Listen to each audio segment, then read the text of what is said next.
therefore, in the universal managemental affairs, there is Indra, there is Chandra, there is Brahma, and Lord Indra is there, and he was eulogized by all the Brajvasis, headed by Nanda Maharaj. And Nanda Maharaj was again arranging for a sacrifice, arranging for a big puja for Indra. And as it is, all the preparations were going on, and suddenly Krishna came from nowhere. And he asked for them. They are doing. Nanda Maharaj didn't really bother because he knew once I start answering, then he will start questioning. So he didn't reply at the first place. But then again, Krishna was pushing, no, tell me. If you don't tell me, then I will remain a fool. If you don't teach me, then what will happen to me? So he's so smart. And then he inquired that what is actually happening. And then we know how Nanda Maharaj said that basically we are going to worship Indra because he is the giver of rainfall and our cows subsist on grass, and grass grows when it rains, and it is due to King Indra that it rains, so we should worship Indra. I mean, that's plain logic. And then Krishna started speaking Karma Mimamsa. Now, if someone selectively reads that portion of Srimad Bhagavatam, he may come across the fact that, okay, Krishna is promoting Karma Mimamsa. Nothing like that. He says that ultimately we are a result of our karma. What are these demigods going to do? Is anyone worshipping Indra in the middle of the ocean? But still, rains are falling. So if rain falls there, it will fall here also. So why should we worship him? Better we worship Govardhan. Why Govardhan? Because our cows eat grass that is available on the Govardhan hill. And we are cowherdsmen and we are dependent on that grass and on cows, therefore we should go and worship Govardhan. And as you know, Krishna is the best preacher. And when Krishna started preaching, then everyone was like, okay, Krishna, whatever you say, they agree. And eventually all that preparation that was meant for Indra Puja was offered to Giri Govardhan from Bhagavatam. This is the 10th canto, 24th chapter, text 25. Suggested the translation. Therefore, may a sacrifice for the pleasure of the cows, the Brahmanas and Govardhan hill begin. With all the paraphernalia collected for worshipping Indra, let this sacrifice be performed instead. So, the sacrifice needs to be performed for the pleasure of cows. Tasmat gavam brahmananam adre chara bhyatam makha. Makha means sacrifice. And Krishna begins by saying tasmat, therefore. Which means he is giving the conclusion. When do we use the expression therefore? When we want to conclude something. That okay, all discussion is done, now the final result, the Siddhanta. So what is the Siddhanta? What is the final fruit of all this discussion? Gamam Brahmanana. Now let us worship the cows, the Brahmanas and Adre. What is that Adre? Very good. With all the paraphernalia collected for worshipping Indra, let this sacrifice be performed instead. So instead of Indra Yag or Indra Yagya, what should we do? We should worship Giri Govardhan. And what is the typical characteristic of Brajvasis? That they will follow Krishna, no matter what. So since Krishna is preaching to them, Krishna is instructed that let us worship Giri Govardhan, what are they doing? They are not arguing. They are not into, okay, no, let us decide, let us have a vote. When it comes to scriptural inventions, there is no concept of vote. Many years back, decades back, there was discussion on this original position of Jiva, and GBC published a paper on that. And the way our movement functioned in those days, it was decided by a vote. How does Jiva fall? And eventually, when our esteemed gurus and acharyas, when they were also part of that, and when they came to know, so one of them said, actually, how can you decide on something, on a scriptural invention by vote? Scriptures decide. It is not by a vote that by vox populi we decide. But so these things do happen at times. But the typical characteristics of Brajvasis is they will just agree to whatever Krishna says. That's a Brajvasi. A Brajvasi is not just by birth. Prabhupada explains in Chaitanya Charitamrita that all these great devotees, including Swarup Damodar Goswami, Raya Ramananda, they never went to Vrindavan, but they were the best of the Vrajnas. So is it just that by going to a place physically we become the residents of that place? No. What does Narottam Das Thakur say? Vishaya chhadiya kabe shuddha have man, kabe hame heribo Shri Vrindavan. So when will Vrindavan Dham become manifest to us? When all the materialistic tendencies to enjoy matter, to enjoy the objects of senses are vanquished from the heart. The day these desires leave us, that day the Dham of the Lord will become manifest to us. Bhaktivinoda Thakur says there is a layer of Maya on Dham. So the Dham, for those who are in Maya, they get trapped in Maya only. When they go to Dham, what will they see? They will see monkeys running here and there and all sorts of litter. Now there is no more litter. Now it's very clean. Thanks to the current government of Uttar Pradesh, they are keeping the place really clean. But in earlier days, whenever people would visit Vrindavan or Govardhan, if we see by external vision, what will we see? So people are doing a pradakshina to the hill, which is not visible most of the times. For first timers, if you go and if you start at the wrong place, I mean circumambulation can be started anywhere. Ultimately, you have to. It's a circle. The circle starts from any point. Ideally speaking, we start Govardhan Parikrama from Manasi Ganga. But nowadays, because the buses go next to Radhapad, so we start from there. So anyways, it doesn't matter because it's a circle. So anyways, you complete that 60 degree and you come and offer obeisance and that's it. But I have personally experienced it. One time I was doing a Govardhan Parikrama and the standard procedure is go to Manasi Ganga, do Achman and then go and pray to Haridev. Who is the deity of Haridev? Haridev is one of those 4 original deities established by Vajranam. He is the great grandson of Lord Krishna. And he established 4 devas, Baladev, Haridev, Govindadev and Keshav Katra in birthplace. So this particular form of Haridev is Govardhan Dhari. So he is holding that Govardhan hillock. And the tradition says how Chaitanya Mahaprabhu did it. When Chaitanya Mahaprabhu went to Vrindavan, he went to Govardhan. So he took bath in Manasi Ganga. This Manasi Ganga is Ganga Devi appearing in Vrindavan from the mind of Krishna. Because when Krishna killed Arishtasur and everyone was like, no, you must practice atonement and this is wrong. Even if he was a demon, but he came from the cow family, how can you kill a cow? It is bad. And then Krishna says, I'm not going to go anywhere. I will just invite all the Tirthas here. And from his mind, he manifested Manasi Ganga.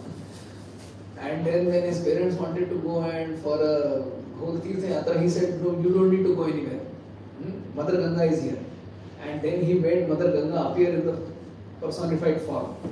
And then all his parents and everyone villagers took their bath there. So Chaitanya Mahaprabhu, when he went to Govardhan, he first took a dip, a bath at Manasi Ganga. And then he went to Haridev. Prabhupada writes in the purport that that is the right procedure to do Govardhan Parikrama. So we should go to Manasi Ganga, do Achman or wherever, even if we start from Radhapad. On the way we have Manasi Ganga, so we should go there and take permission from Haridev. And I do remember distinctively, one time we went for Govardhan Parikrama and I'm a young lad, I can walk. Walking 25 kilometers is nothing, we can walk. It's not a big deal. But that particular yatra was the toughest for me. Somehow I couldn't walk. And I was wondering what is happening to me. Neither am I overweight, neither am I overaged. I am fit in the best of my shape and then still I can't do the Parikrama. Why? And later on I figured out that, oh yeah, I did have the permission and blessings of Lord Haridev. So what is the teaching? The teaching is that we should take permission from the Lord first. Without His permission, without His blessings, we can't practice bhakti. So even for a simple act of doing circumambulation, although there are so many other smaller shortcuts, like if you go to the Radhapad temple, there is this small Govardhan Shila given by Krishna himself to Sanatana Goswami. And if you do 4 parikramas there, it is equivalent to doing the Govardhan parikrama. Or you go to this temple at Radhapad and there is Jiva Mandir. And if you do 7 times parikrama there, that is also equivalent to doing Govardhan parikrama. But of course, if you want to do the full parikrama, why not? So there are some shortcuts available. But still, if we do the whole parikrama, we will really enjoy it, relish it, because it's filled with bhakti. So this particular parikrama of Govardhan Hill started by Krishna himself, and now he is telling Nanda Maharaj and others how to do this worship. So he says, go Brahmana. So first we should satisfy the cows. For the pleasure of the cows, the Brahmanas and Govardhan Hill begin. With all the paraphernalia collected for worshipping Indra, let this sacrifice be performed instead. And then he says, let many different kinds of foods be cooked. Okay, so it is Lord Krishna, the Supreme Personality of Godhead himself, instructing us how to observe Govardhan Puja.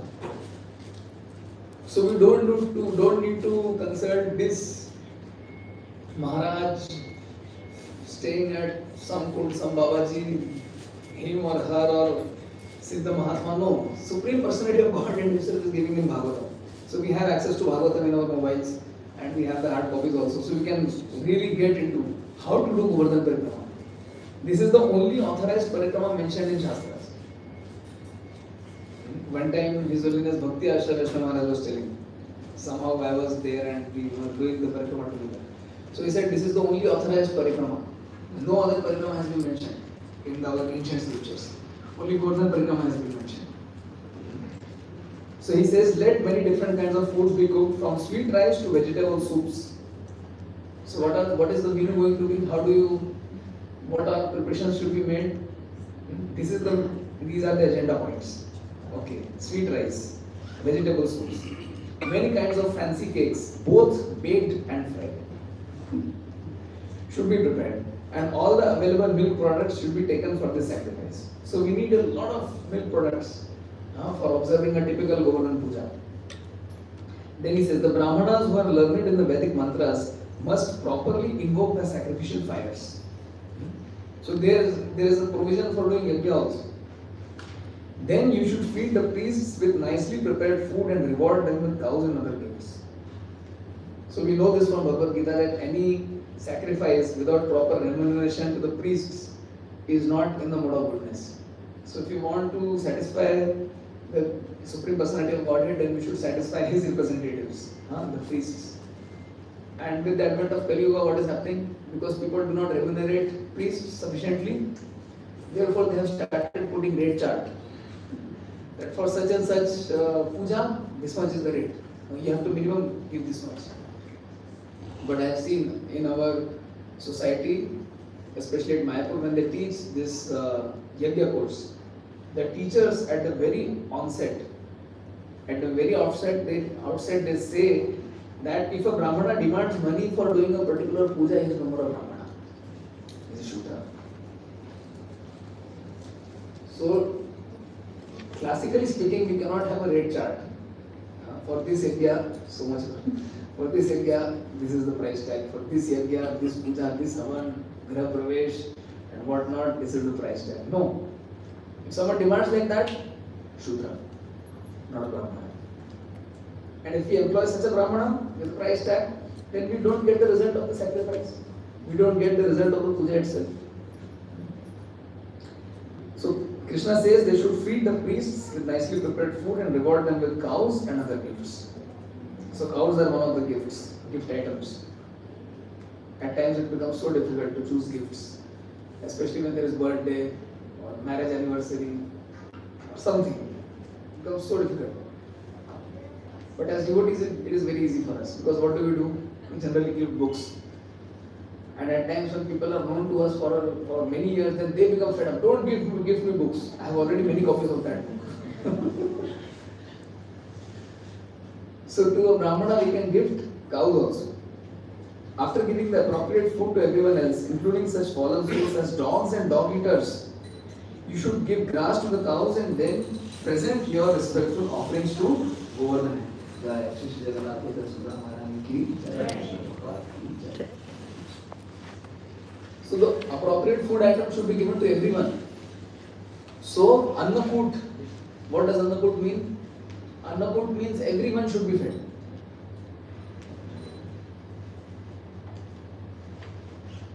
At typical pujas, especially I see most only Indian bodies here, so most of us are aware of it.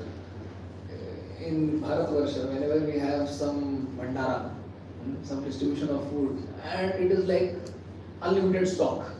People keep coming and you keep distributing, and they will keep coming and you keep distributing, and it never ends. Actually, that is the culture of Vaishnava Seva. Raghunath Das Goswami exemplified that at Panihati. Whoever came to do good business, he never bargained with them. Whatever rate they said, he paid that rate, took that item, and then made them sit and eat. Although we do have coupon systems, we do have entry and exit checks, barriers, and all those complicated routes so that only the right person can reach the prasadam line. But still, what is the mood to be cultivated? More than the system, the mood must be cultivated. What is the mood of Vaishnava Seva? That we should give to anyone and everyone.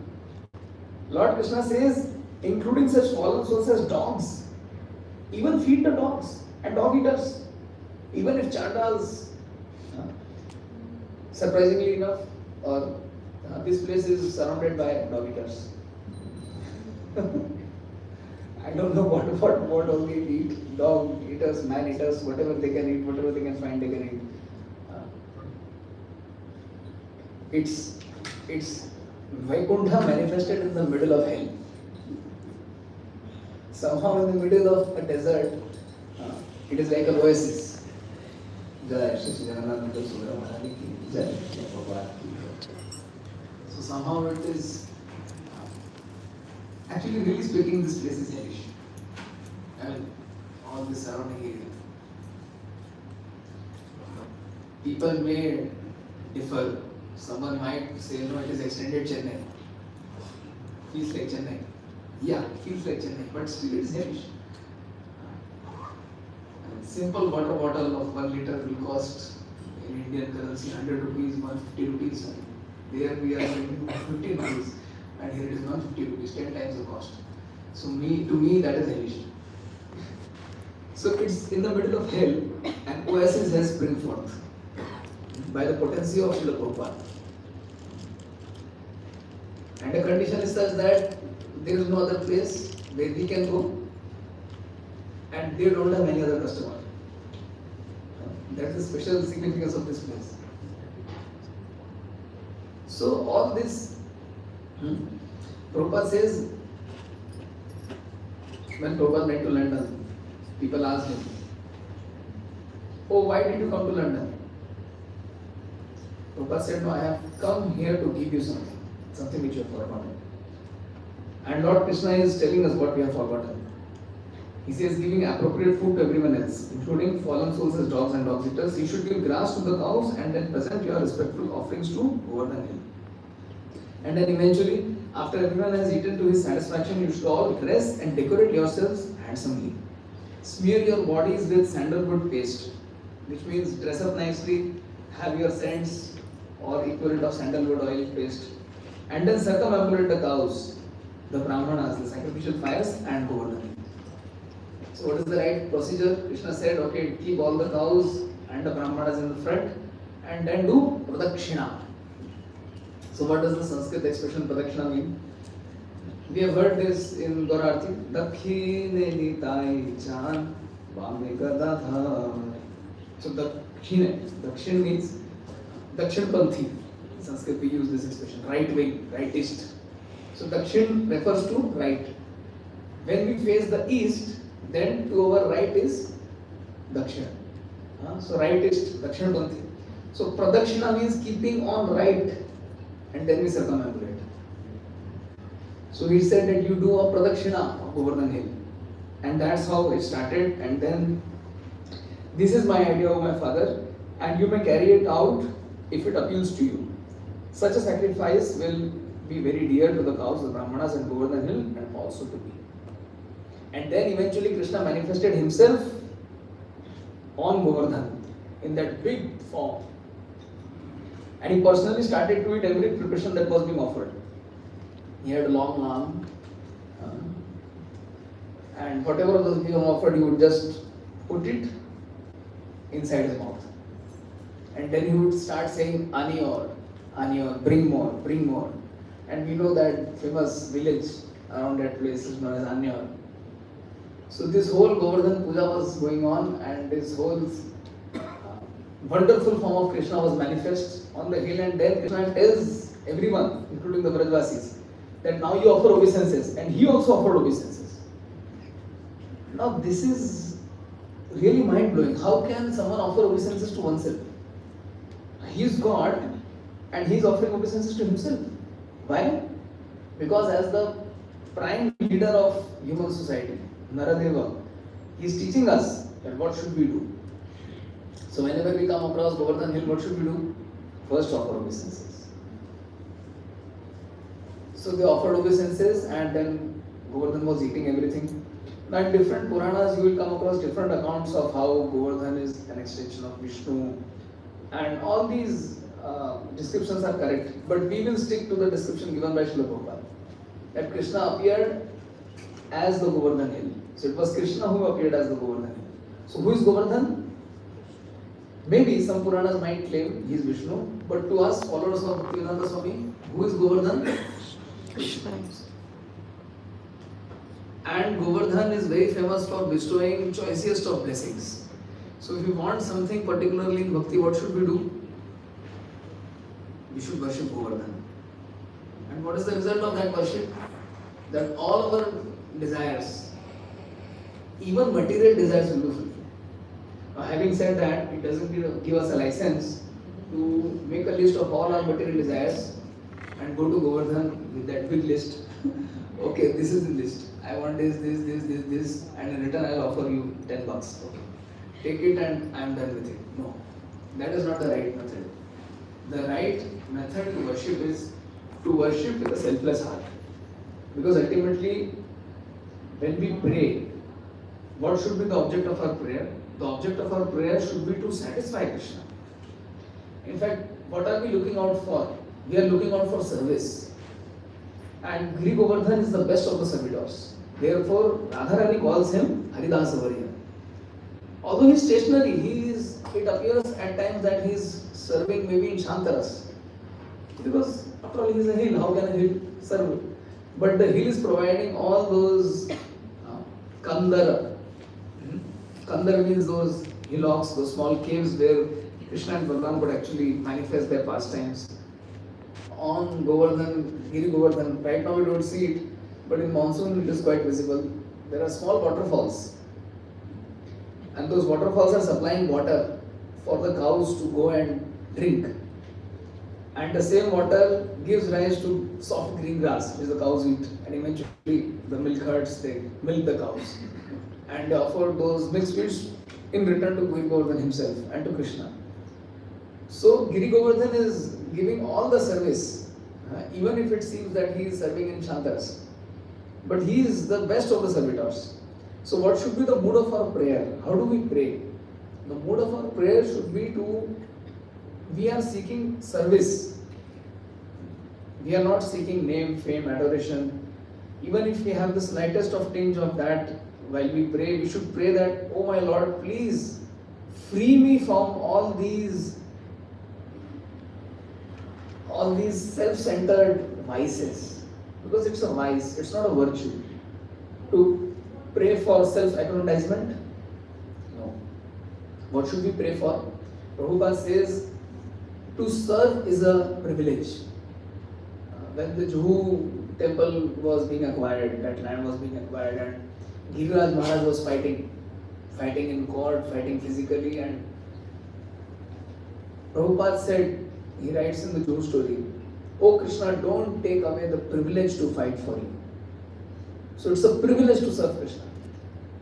And Krishna wants to meet his devotees so that they can perform devotional service, and there is this big obstacle which is stopping them from meeting Krishna and letting them render devotional service. And if someone comes and helps remove that obstacle, that person can make super fast spiritual advancement.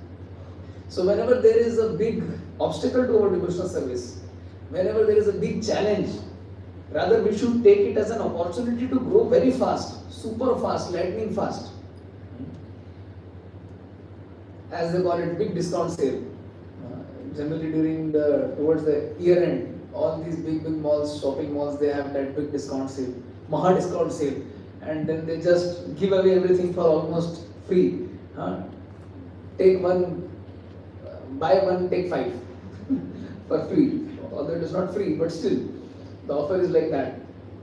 So offering of prayers in that very difficult situation, when there is a big obstacle, things don't seem to move, that's an opportunity to make the maximum progress in bhakti. Because doing a little service in that very critical moment, we can get rid of all these heaps and mountains of anarthas and sins and aparads and whatever we have in stock. So therefore we should pray in times of obstacle. We should be praying all the time, but especially when we face big obstacles in service to Krishna. And if someone can come and rescue us out of that situation, that person is really great. So similar to that, we always come across obstacles, especially when we try to serve. When we are trying to do our own individual thing, we may be doing our thing because it is our thing. But when we are given a service by authority,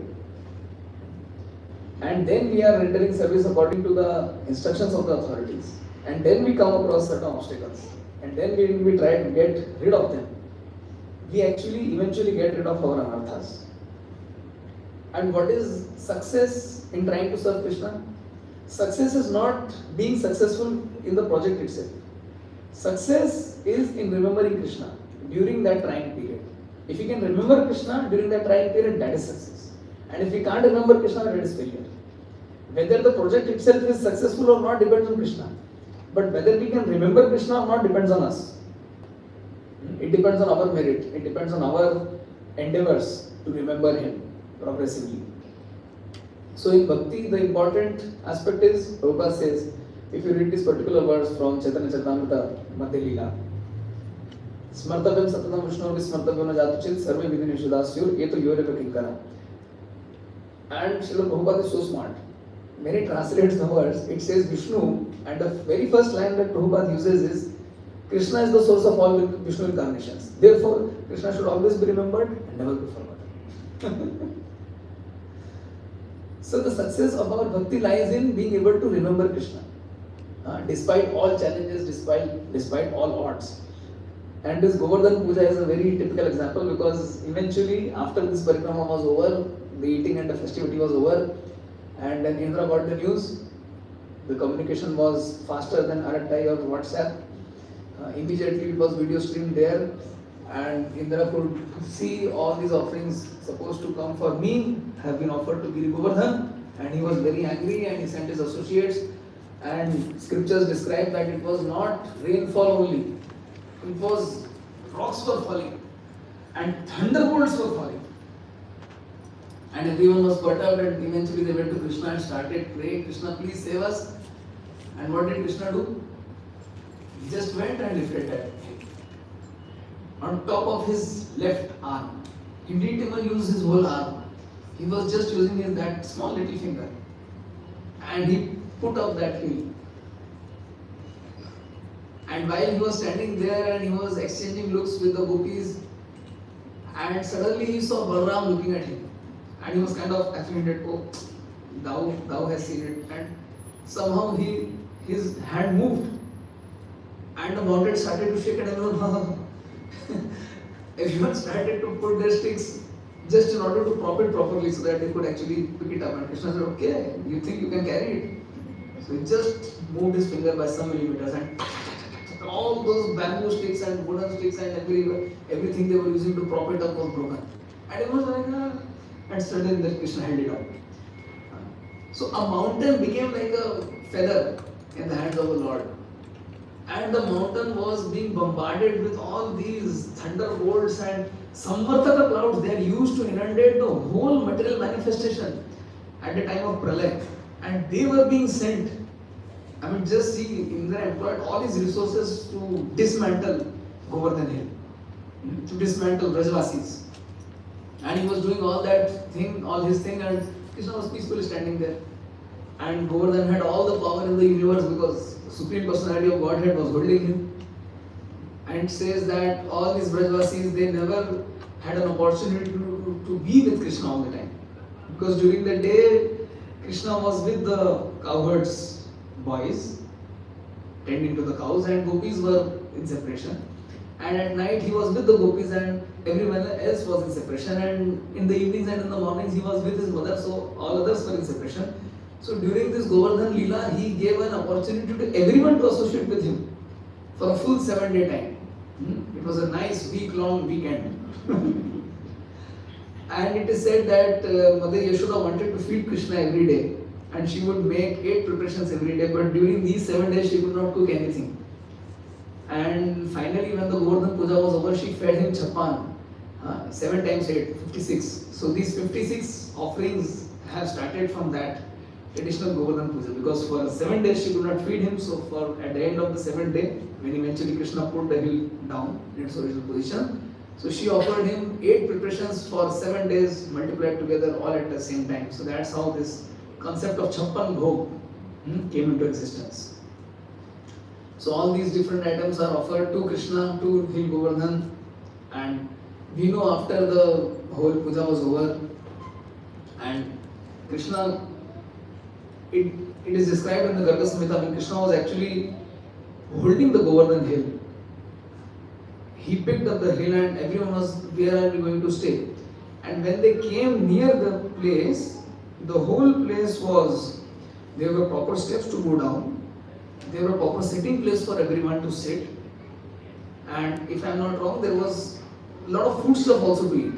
But eventually no one ate, because everyone was just seeing Krishna and mesmerized. People do small little thing here and there and we start declaring them as avatars. Oh, you are an avatar, you are an incarnation. And here the Mahavatar himself is holding that whole Govardhan hill on top of his left hand. And why will people not be mesmerized? And people, all these devotees, Brajvasis, they were seeing him and seeing his beauty, and his mother, Mother Yashoda, she was very worried that maybe Krishna is, he's hungry, maybe he'll become weak, I should feed him, I should give him strength. And Madhumangal, as the priest, he was thinking, can he hold it? And he said, okay, I'll chant mantras, I'm a Brahmana. So he eventually started chanting mantras so that Krishna would get the power to hold it. And all these beautiful pastimes have been described in Srimad Bhagavatam and of course Goswami literatures. So this worship of Govardhan hill is very, very typical. And Srila Prabhupada started this movement and we have been having these Govardhan pujas. Especially if you go to Bengal and Bangladesh, every single small little temple has a big Govardhan. And devotees, after they worship Govardhan, they have a Govardhan in their plate. And by seeing the size of that Govardhan, you can hardly figure out how can he eat so much? But you just go around and come back and the Govardhan is gone. So Govardhan Puja is a very, very blissful event. We have different devotees who do Dandavati Parikrama also. They offer prostrated obeisances. Some do 108 and some do 1008 in one single place, and all their lifetime maybe they can do a single circumambulation. But even deeper than that is, see, it is such an austerity to do 1000 push-ups in one day. Doing 1000 push-ups is too much. Although our acharyas like Raghunath Das Goswami, they would do 2000 push-ups because they would offer 2000 obeisances to all Vaishnavas every single day and eat only a small cup, leaf cup of matta. So we can consider that these are great personalities who are doing it, but even tougher than that is to follow the instructions of the spiritual master. Because one can do tough things. People out there are doing really tough job. Really, they have mastered so many arts and skills. But we should always consider, not that I'm downplaying anywhere, but we should consider whether we are doing it and whether it is sanctioned by authorities. Because when we do something which has been sanctioned and authorized by our spiritual masters, by our authorities, then we really get those blessings. And that really is sense control. Because according to my wishes and desires, I can do anything. Just to satisfy that deep down false ego. I can do a lot of austerities. But to follow the instruction of the spiritual master, Prabhupada says, is tantamount to seeing the Supreme Personality of Godhead himself. That means, where do we find the Supreme Personality of Godhead? Prabhupada writes, in the instructions of the bona fide spiritual master. That is real sense. That is very difficult. Consider. To do that 1000 dandavats in one place, that is worshipable. We really pray to those people with strong lower backs who can do 1000 dandavats in one place for the rest of their lives, every single day. But still, even tougher than that, in one sense, is to follow the instructions of the spiritual master. When our authorities, when they give us some instruction, when they tell us to do something, and we are like, come on, please, let me remain like I am. Let me be myself. I mean, who are you to tell me all these things? After all, I know also. I am senior. Seen for many years. Who are you to instruct me? No. But following the instruction of the spiritual master, and of course that includes our authorities, that is the essence of all scriptures. Yasya prasadat, Bhagavad prasad. Yasya prasadat, nagatikto. Dhyayams, stuvams, we should remember, we should glorify at least 3 times a day. Yashastri santyam. And it is gurun, so it is plural. That means it is not just our diksha guru, but also our shiksha gurus, our authorities. So in a sense, if we are surrendered to as many devotees as possible, although it may not be practical, but as many devotees as possible, as many of them we can take our instructors and we can learn from them, we can get inspiration from them, to that degree our bhakti will be safe.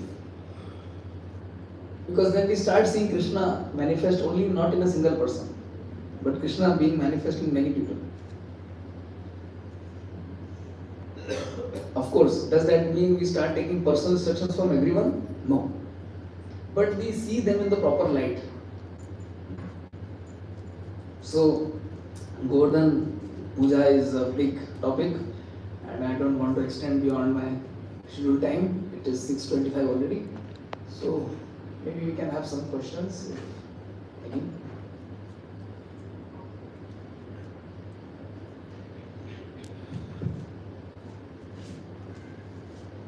Okay, meantime, if anyone has any questions, or we can just chant this prayer to Giri Govardhan. This verse is composed by Srimati Radharani herself. It is the 18th verse of 21st chapter of 10th canto. 10, 21, 18. It's a famous prayer and we can recite it because for Giri Govardhan, the gopis, especially Srimati Radharani, said this prayer. Hantaya Madrirabala Haridasa Varyo Hantaya Madrirabala Haridasa Varyo Yad Rama Krishna Charana Sparsha Pramodah Yad Rama Krishna Charana Sparsha Pramodah Manam Tanoti Sahago Ganayostayoryat Manam Tanoti Sahago Ganayostayoryat Yasuya Vasakandara Kandamulai Ahi Yasuya Vasakandara Kandamulai. So this appears in Bhagavatam and it also appears in Chaitanya Charitamrita. Prabhupada has written an extended purport to this verse. So the translation is, of all the devotees, this Govardhan hill is the best. Oh my friends, this hill supplies Krishna and Balaram along with their cows and cowherd friends with all kinds of necessities. Water for drinking, very soft grass, caves, fruits, flowers and vegetables. In this way, the hill offers respects to the Lord. Being touched by the lotus feet of Krishna and Balaram, Govardhan hill appears very jubilant. Hare Krishna. जय गिरि गोवर्धन जी महाराज की जय। गोवर्धन पूजा की जय। जगद्गुरु श्री प्रभुपाद की जय। Radhapad Prabhu ji ki. जय। Is there any questions? We still have time. We can take one or two questions more.